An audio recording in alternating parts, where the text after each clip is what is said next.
जैसा कि हम लोग पिछले वीडियो में एरे ऑफ ऑब्जेक्ट कवर किए थे, जिसमें हम लोगों ने ये देखा था कि किसी एरे के अंदर ऑब्जेक्ट को कैसे असाइन करते हैं। जैसे कहा जाए कि हमारा एक एरे है, जैसे हमारा एक एरे है 1 2 3 4 इस तरह कुछ एरे है, और इसके अंदर हमें एक ऑब्जेक्ट को रखना हो तो हम कैसे रखते हैं वो हम लोगों ने पिछले वीडियो में कवर किया, और उसको प्रिंट कैसे कराते हैं ये भी हम लोगों ने पिछले वीडियो में देखा। ठीक, तो हम लोगों का ये एरे का जो कहानी था अब तक खत्म हो चुका, जितने भी थे हम लोगों का। उसके बाद हम लोगों का ऑब्जेक्ट का एक टॉपिक बचा है, उसको हम लोग कवर कर लेते हैं, जिसमें हम लोगों ने ये तो देख लिया था ऑब्जेक्ट को प्रिंट कैसे करते हैं, बट हम क्या कर रहे थे, सिंगल सिंगल वैल्यू प्रिंट कर रहे थे, एक एक करके ऑब्जेक्ट की वैल्यू प्रिंट कर। जैसे यहाँ कोड करके ही हम दिखाते हैं HTML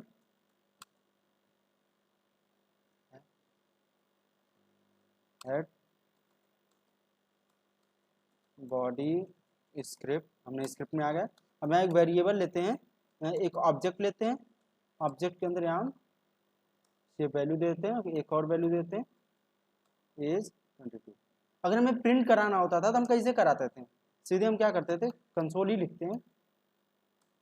अगर हमें प्रिंट कराना तो ऑब्जेक्ट नेम डॉट, जो उसकी प्रॉपर्टी या फिर की नेम कह सकते हैं, जो वैल्यू हम प्रिंट कराना चाहते हैं उसकी जो कोई एक प्रॉपर्टी नेम है, जैसे हमारे कोडर अविनाश का प्रॉपर्टी नेम है नेम, 22 का प्रॉपर्टी नेम है एज, यहाँ एज करते हैं एज है। तो अगर हम मान लो एज को प्रिंट करना तो हमें क्या करना होगा, ऑब्जेक्ट ओबीजे जो ऑब्जेक्ट का नेम है वो डॉट जो हमारा प्रॉपर्टी नाम है वो डालना पड़ेगा, तो हमारा वो पर्टिकुलर डेटा हमारा प्रिंट होगा। अब रिफ्रेश करते हैं इसको, हमारा 22 प्रिंट हो गया, यहाँ 22 प्रिंट हो गया। अगर हमें मान लो इसी तरह कोडर अविनाश भी प्रिंट करना है तो उसके लिए हमें क्या करना होगा, एक और देना पड़ेगा, फिर उसमें हमें क्या करना पड़ेगा, ऑब्जेक्ट जो नेम होगा फिर उसका प्रॉपर्टी नेम हमें यहाँ देना होगा। तो हम दिए, हमारा दोनों यहाँ प्रिंट हो गया। तो हमारा तो ये इंडिविजुअल प्रिंट कर रहे हैं, एक एक करके बारी बारी से प्रिंट कर रहे हैं। पहले हमारा एक प्रॉपर्टी की वैल्यू प्रिंट हो रही, फिर दूसरे प्रॉपर्टी की वैल्यू प्रिंट हो रही, फिर तीसरे प्रॉपर्टी की वैल्यू प्रिंट हो रही, लेकिन हर एक वैल्यू को प्रिंट कराने के लिए हम अलग अलग स्टेप लिख रहे हैं। अगर मान लो इसी तरह हमारा बहुत ज़्यादा बड़ा हमारा ऑब्जेक्ट बना रहा है, उसमें कम से कम 50-60 एंट्रीज हों, 50-60 एंट्री हो उसमें जो हमारा ऑब्जेक्ट है, तो हम 50-60 लाइन लिख के उसको हम प्रिंट थोड़ी करते फिरेंगे। उसके लिए हमारा यहाँ कॉन्सेप्ट आया फॉर इन लूप।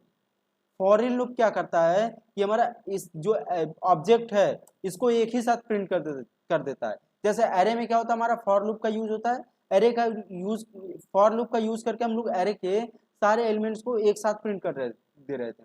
बट हमारा नॉर्मल फॉर लूप जो था वो हमारा ऑब्जेक्ट के लिए अप्लीकेबल नहीं था। जो हमारा नॉर्मल फॉर लूप था वो हमारा ऑब्जेक्ट के लिए अप्लीकेबल नहीं था, इसीलिए हमारा यहाँ फॉर इन लूप आया, जिसमें हमारा इसका सिंटेक्स जो होता है कुछ इस तरह होता है। सिंटेक्स जो आएगा वहाँ सिंटेक्स आएगा, फिर यहाँ एक हमारा की इन, यहाँ ऑब्जेक्ट नेम रहेगा, जो भी हमारा ऑब्जेक्ट नेम रहेगा, यहाँ हमारा ऑब्जेक्ट नेम रहेगा, और फिर उसका जो भी हम यहाँ लिखेंगे, यहाँ हम कोड लिखेंगे, जो भी हमें कोड करना होगा वो सारे कोड यहाँ करेंगे। ठीक, तो चलिए हम लोग इसको कोड करते हैं। पहले हमने यहाँ एक वेर लिया, क्योंकि हमें भाई यहाँ वेरिएबल की हमारा एक वेरिएबल है, तो आप उसका मतलब ये ना समझिए कि हमने की रख दिया तो हमारा यहाँ से नेम उठा के रखेंगे, एज लेके रखेंगे, नहीं। जैसे नॉर्मल फॉर लूप में आप एक इटरेशन के लिए एक वेरिएबल ले रहे थे, एक नॉर्मल फॉर लूप में हम क्या कर रहे थे, इटरेशन के लिए एक वेरिएबल आई ले रहे थे या फिर ए ले रहे थे, जो भी वेरिएबल आप लोग ले रहे थे वो हम लोग ले रहे थे। उसी तरह यहाँ भी एक वेरिएबल लिया जाएगा, आप की ले सकते हैं, आप अपने हिसाब से जो भी चाहे ले सकते हैं। ये की इन यहाँ ऑब्जेक्ट नेम होगा। इसका मतलब क्या हुआ, इस स्टेटमेंट का मतलब क्या हुआ, इस स्टेटमेंट का मतलब हो गया ये की को ले रहा है, बोल रहा है हमें वो की चाहिए जो इस ऑब्जेक्ट के अंदर, जो इस ऑब्जेक्ट के अंदर हमारा अवेलेबल है, वो सारे की हमको चाहिए। तो अगर हमें मान लो की चेक करना है कि हमारा सारा की आया कि नहीं, इसके थ्रू हमने डाल तो दिया, सिंटेक्स में डाल तो दिया, एक वेरिएबल ले लिया, फिर वो हमने कर दिया कि जो ऑब्जेक्ट के अंदर, जो हमने ऑब्जेक्ट बनाया है उसके अंदर जो भी हमारा की है वो हमारा शो हो जाए। ठीक, तो अगर हम इसको शो कराना चाहते हैं क्या हमारा शो होगा, चल के देखते हैं।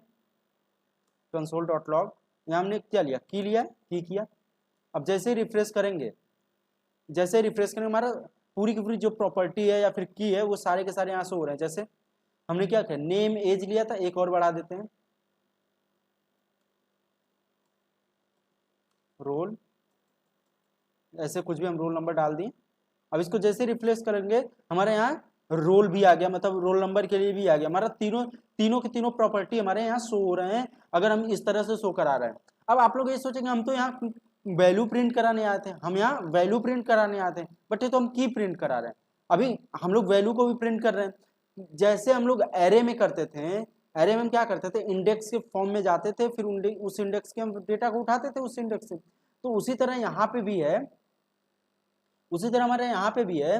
क्या करेगा ये हमारा, ये तो हमारा कि हम पहले क्या करते थे, जो हमारा डेटा है, जो हमारा ऑब्जेक्ट का डेटा, उसको प्रिंट करने के लिए हम क्या करते थे, ऑब्जेक्ट का नेम डॉट, फिर जो हमारा प्रॉपर्टी नेम था वो डालते थे, कुछ इस तरह हम डालते थे तो हमारा प्रिंट होता था। ठीक, तो हमारा वो कुछ इस तरह प्रिंट होता था। बट इसमें क्या है, इसमें इस तरह ना देके अगर हमें सारे वैल्यू अगर इस तरह करते हैं, पर्टिकुलर एक ही डेटा प्रिंट होगा। अगर हम लूप में डाले हैं तो लूप हमारा किस हिसाब से चलेगा, ये तब तक लूप हमारा कुछ तब तक चलेगा जब तक इसमें के सारा डेटा खत्म नहीं हो जाता, और जब तक इसमें डेटा रहेगा तब तक लूप तक चलता रहेगा। अगर मैंने नॉर्मल सा ये सिंटेक्स दे दिया है, कंसोल डॉट लॉग ऑब्जेक्ट का नेम डॉट फिर प्रॉपर्टी नेम, कोई एक सिंगल प्रॉपर्टी नेम डाल दिया है, तो उसी सेम वैल्यू को, सेम प्रॉपर्टी की वैल्यू को बार बार प्रिंट करेगा। जब तक लूप चलेगा तब तक प्रिंट करता रहेगा। जैसे यहाँ हमारा देखो, यहाँ कोडर अविनाश हमारा यहाँ काउंटिंग दे दिया कितनी बार हमारा प्रिंट हुआ, 3 टाइम्स प्रिंट हुआ, तो यहाँ 3 दिखा दिया।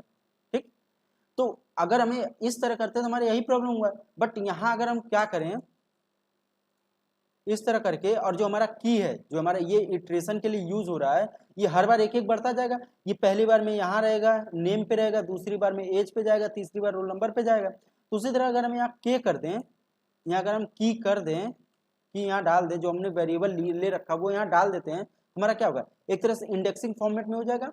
पहली बार इस पे जाएगा, की में हमारा पहले इसका आ रहा है, अब क्या करा, की पे जो यहाँ वैल्यू आ रहा है, जो हमारा नेम की वैल्यू है, नेम की वैल्यू जो है वो कह रहा है कि हमें यहाँ शो करा दो, वो हमारे प्रिंट करा दो।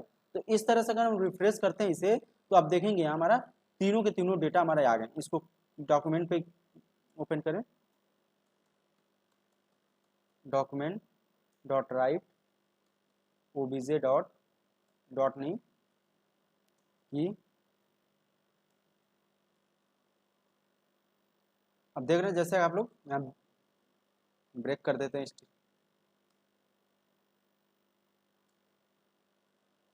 जैसा कि देख रहे हैं हमारा नेक्स्ट लाइन में सारे के सारे डेटा प्रिंट हो रहे हैं।